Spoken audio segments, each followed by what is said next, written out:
ole mình khi tu song song te chỉ bay vết ole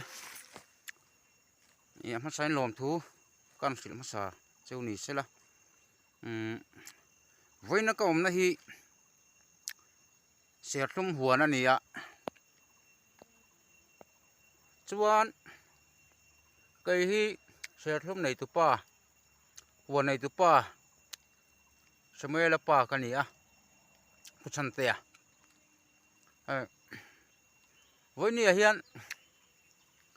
kan huan hi han ka var kan thua a chan chu serlum huan siam hi a hlokem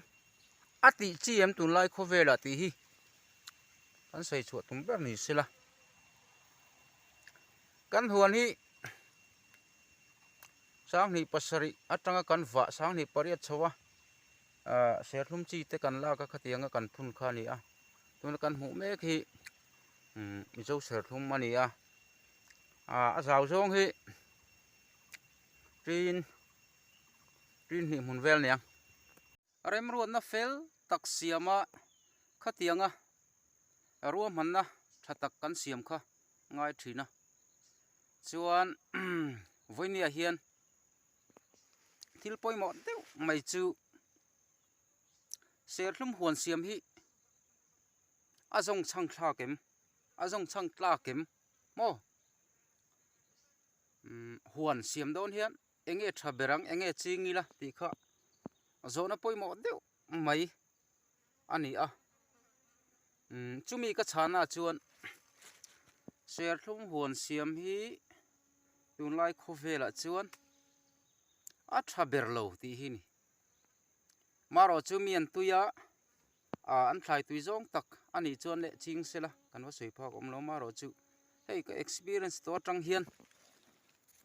ser huan siam hi hau tak khop mai serhlum a bikin heti huan siam hi